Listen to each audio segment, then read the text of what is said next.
This begins a very, very special month for us.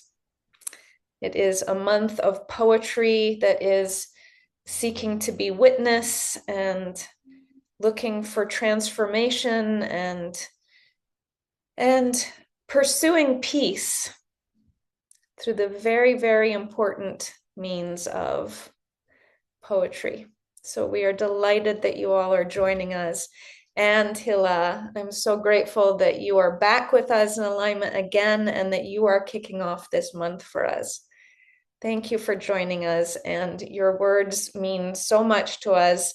And although I don't know if I've shared this with you before, but your words from your last session with us have been repeated often with us in this space. So we're so grateful. So to all of you who have joined us for this special month, for those of you who are in this space for the first time, we're so grateful that you have found interfaith alignment. And Hila, deep gratitude. I hand it over to you. Thank you so much for having me again, Margaret. And it's so wonderful to see you all. I love that I probably only recognize like a few names here. So it's really great to see all these folks who are new to me. So what I'm going to do, and I have to tell you already that like I do have a little cold. So every so often I'll be taking sips of my tea to get through. But I'm so grateful to be here. And I'm gonna start by reading a poem, and then I'm gonna talk, and then I'm gonna weave in some poems as I'm talking. So I'm going to begin. So this poem is called They Asked Us to Imagine Peace, and it was inspired by another poem by the Israeli poet Attar Hadari. They asked us to imagine peace. And all I saw were mountains, meadows, piles of cliches, children frolicking hand in hand among wildflowers, planting seeds. Imagine all the people, us and them, forgiveness, forgetting, flowers, harvest, Hebrew, Arabic, marriages, moonlight, borders erased in sand, scorched land watered, irrigation for all. Why not? What else hasn't worked? Why not choose life, choose love, use cliches when real words fail, when negotiations fall apart? Why not fling flowers, fly kites, drink tea, tell the truth, stuck in our throats, untranslatable? Why not disarm our children who did not choose this and bury the lies we told them in the rubble we made? Why not ask them to imagine what peace would look like? Take their shaky crayon drawings and plaster them on the walls of the future. Why not place our hands on the dry earth, sift through the ashes of what we've done, and plant something, anything other than this?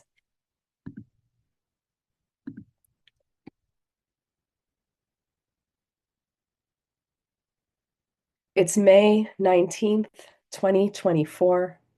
I find myself improbably standing in a public square in Evanston, Illinois, microphone in hand. I'm speaking at a vigil, which I had organized with my group Friends of Standing Together. What am I doing here? Yes, I've given probably hundreds of poetry readings in my life, but leading a political demonstration? This is new. This is outside my comfort zone.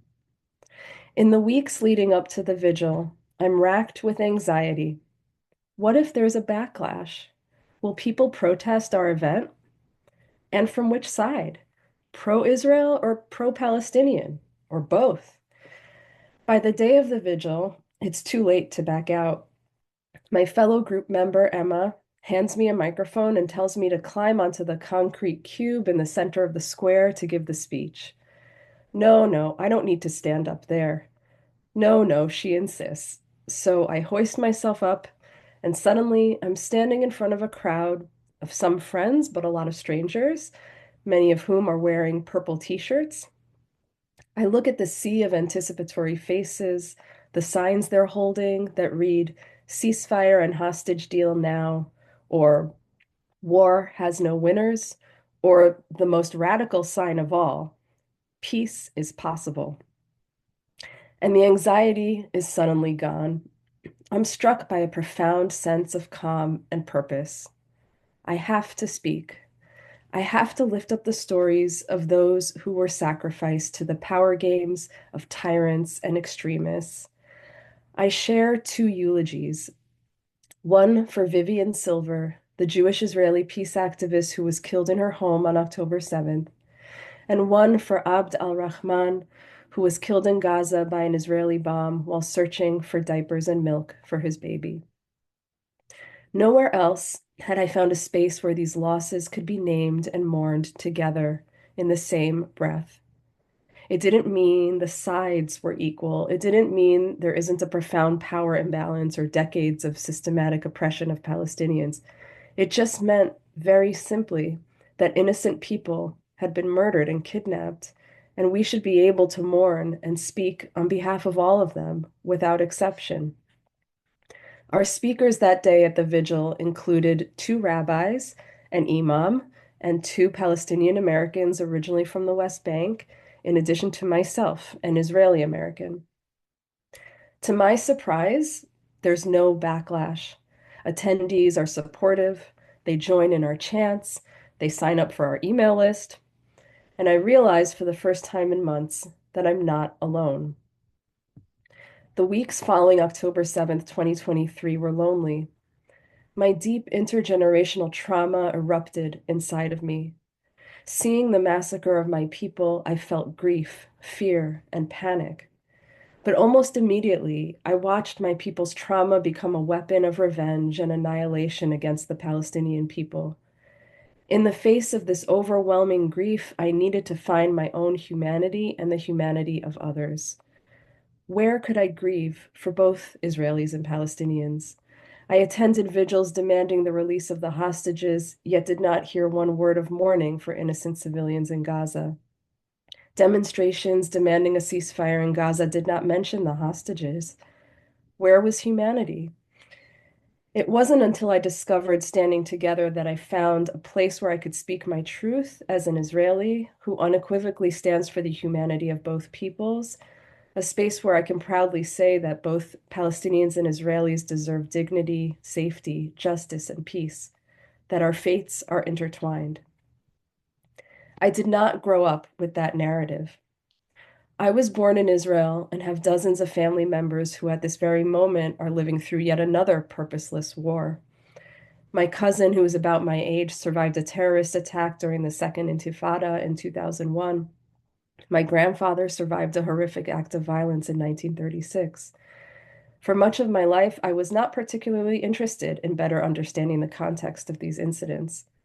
They were just horrible things that my family had survived. Like many Israelis, I was expected to accept these things as normal and inevitable, the price one has to pay for the intractability of the conflict. Growing up in the United States, I was sufficiently shielded from the day-to-day realities of life in Israel and Palestine, even though I visited my family there often. It's only in the past few years that I've tried to understand how my own family's story is interwoven with the larger historical context in which it took place. My paternal grandmother, Dina, was a Sephardic Jew from Yugoslavia who immigrated by ship to Palestine along with her sister Sarah in 1930. For years, she waited for the rest of her family to follow and only later learned they had all been murdered in Treblinka. Upon stepping off the ship, my grandmother was married off to my grandfather, Shmuel. His family had immigrated to Palestine from Yemen in the 1880s. I don't know what they made of the fact that the land where they found refuge was also the site of dispossession for hundreds of thousands of Palestinians. I never had the chance to ask them. My grandmother died when I was a baby, and my grandfather died when I was a child. My own entanglement in that painful history is what I'm beginning to struggle with in my poetry. Attempting to tell my family's story, to carefully hold their losses and traumas within that historical context. So in the following poem, Lost Places, I explore the incident from my grandfather's life that has haunted me. My grandfather was a house painter living in Givat Shaul outside of Jerusalem. In 1936, while walking to work, he was attacked by a gang of Arabs. This was part of a larger wave of violence that was known as the Arab Revolt. And the following poem was inspired by another poem by a Palestinian poet named Sima V. Atala, and she's quoted in the epigraph to the poem.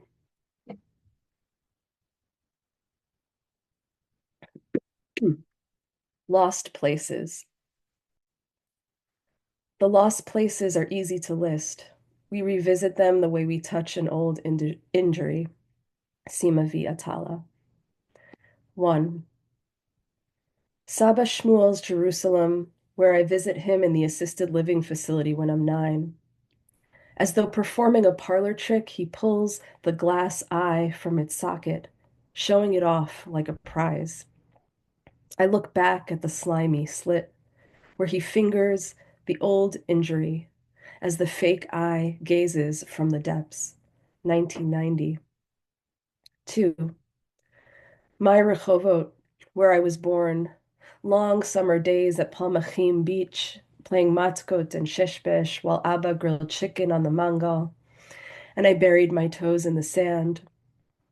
Those days, I didn't think about the name Palmach, the underground army that crushed and molded that land. History hidden in sunlit dust. 1981. 3. That land, made of war and empty villages. No one told me who was missing or how they left. That land, my father's Palestine, then Israel when he turned 5, 1948. 4.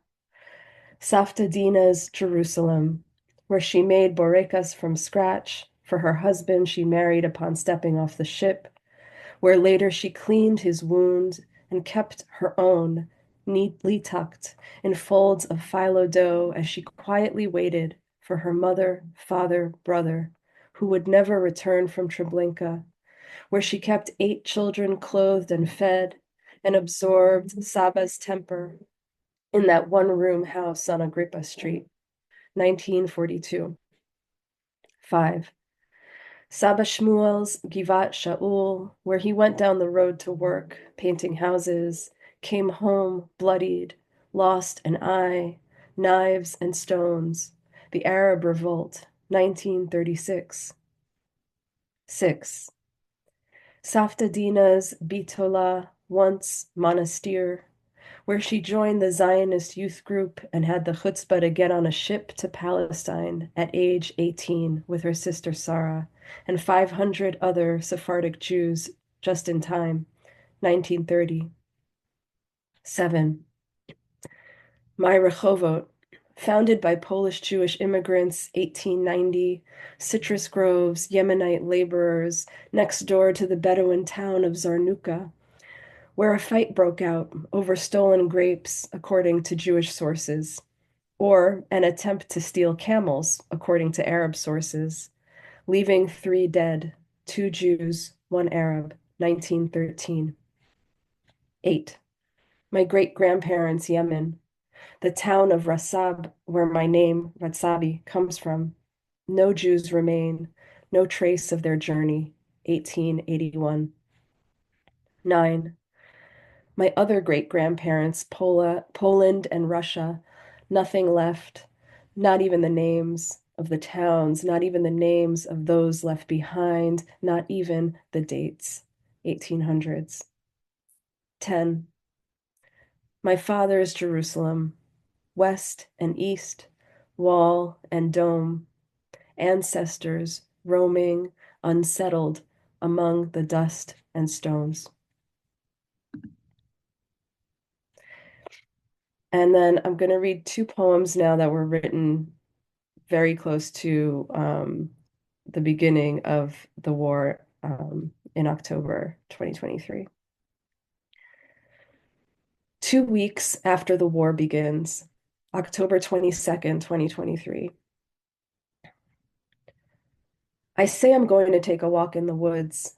I leave. I drive to the trail 18 minutes from home. It's sunny. I say I want to see the leaves changing color before it's too late. I start walking. The people are too loud. They are not talking about the war, not looking at the trees. I put on my headphones, listen to a guided walking meditation. But the man's voice is like silk. It has no suffering in it. He says, feel your feet on the ground, but my boots are too soft, the paved path too smooth. I walk farther and farther till I lose the trail. Mud, leaves, red-winged blackbirds screaming in the berry bush. It's sunny. The leaves fan yellow fangs. I think I've lost the trail. I'll keep going. I should be scared. A branch scrapes my sweater as I duck under it. Where would I hide? What could camouflage my heavy breath? A forest could swallow you. I must be asking it to. I stop. Two deer eating grass. I want to be near them. I slowly approach, sit a few feet away. One comes to me slowly. I think maybe we can be here together. Two animals, maybe we can. But her eyes and ears flick distrust. The other deer behind her smaller. Oh, mother, child, of course. I don't belong here. I turn back till I find the trail. The parking lot, 4.4 miles. I got nowhere. The trees are glorious. They don't care. The war has just begun.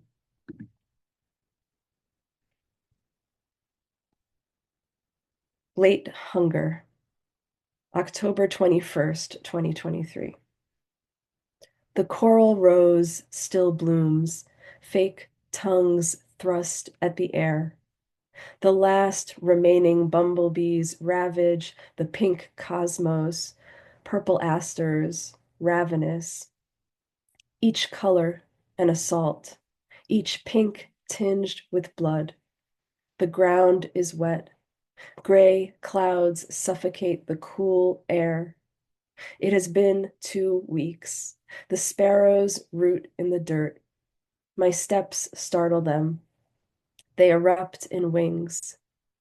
Here I come, monster of the garden, cataloging the dead, their faces scrolling over the screen of my face. My body is far from the horror, but the birds can smell it on my breath. Don't they know I came here to put things in order, ready the beds for winter? I left all the dead coneflowers standing in their crisp shells for the seeds to fall, to feed the birds' late hunger. They will never let me near.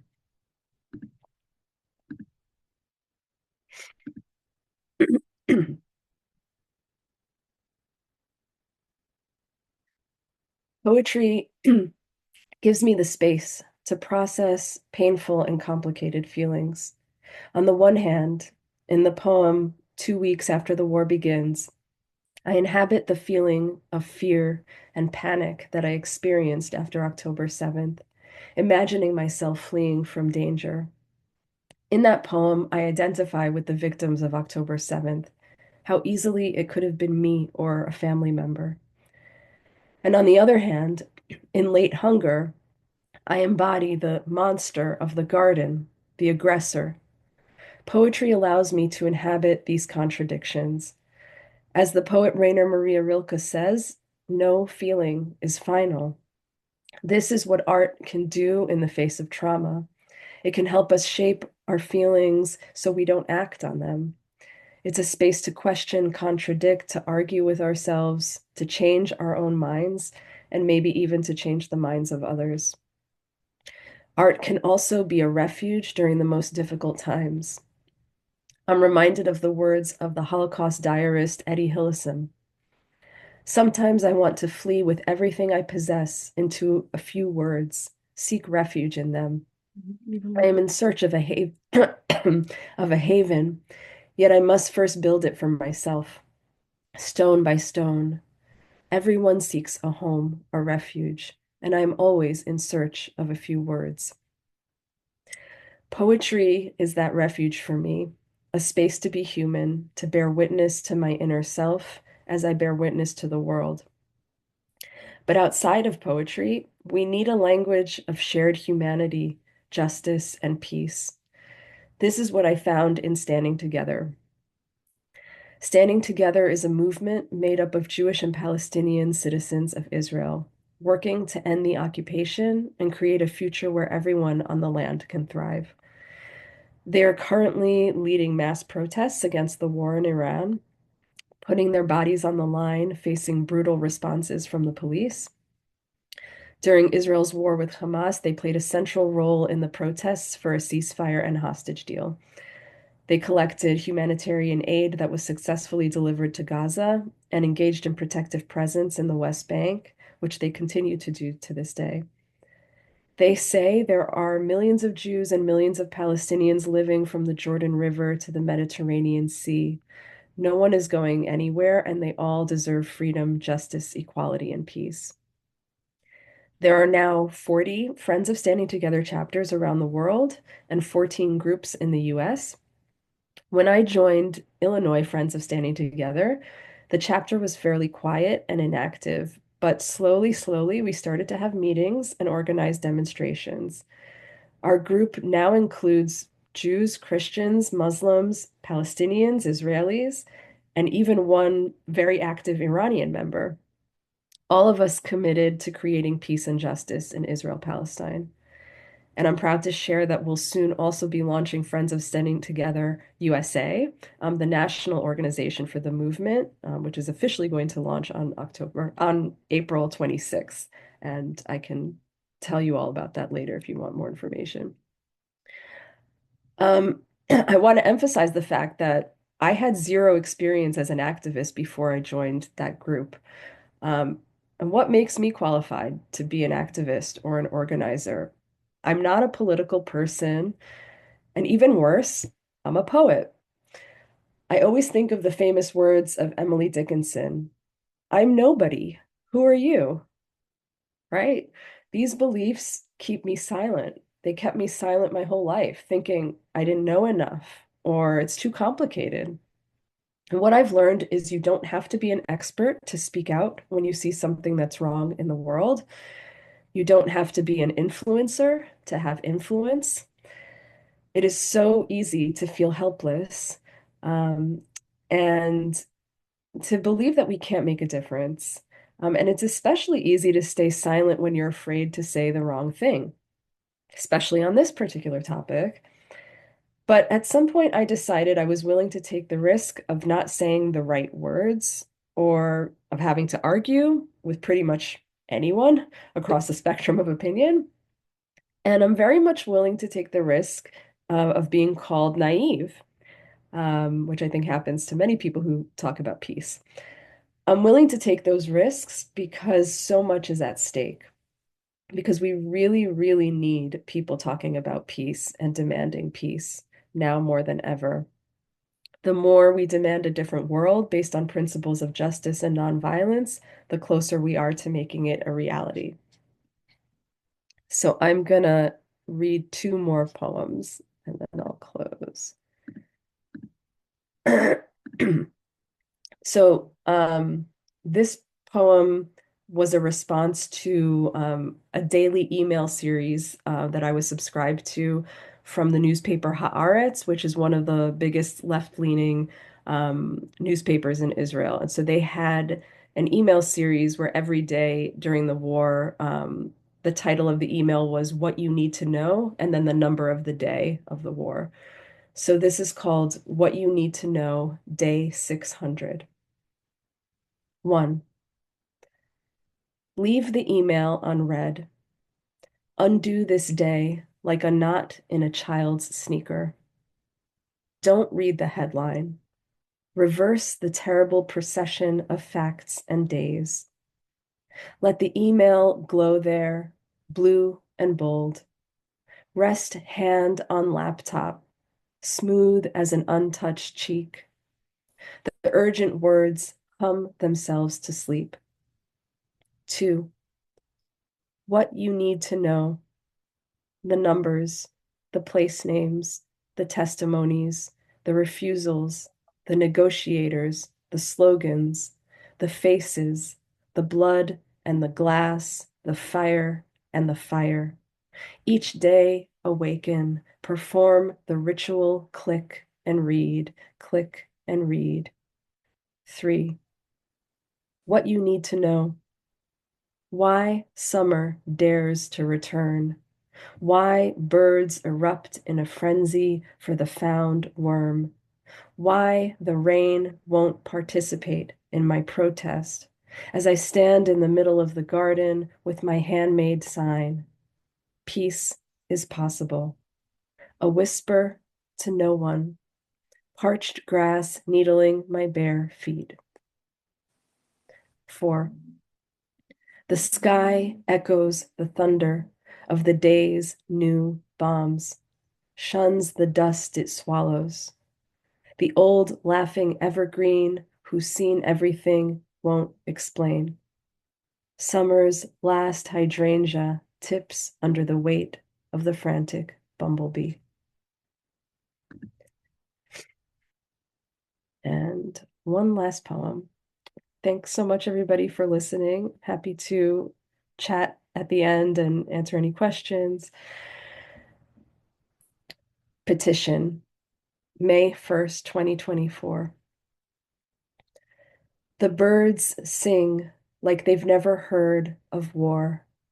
I sit among the sounds, soil loosens the iris bulb, makes way for sharp leaves to accuse the sky of its bombs.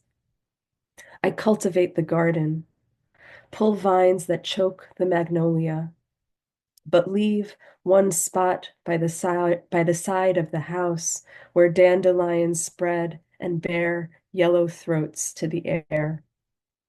Whoever said silence is golden has not pressed their ear to the mulch and heard the roots creep, ground crack, yellow burst from green, has not heard buried prayers break through rough soil, begging the bees to come and drink. I can't speak for us all, I say to the wind, but that doesn't mean I can't speak at all. Though the birds are too busy, too loud to listen, I will file my report, sign the petition written in the air. In this garden, there is room for us all. Thank you.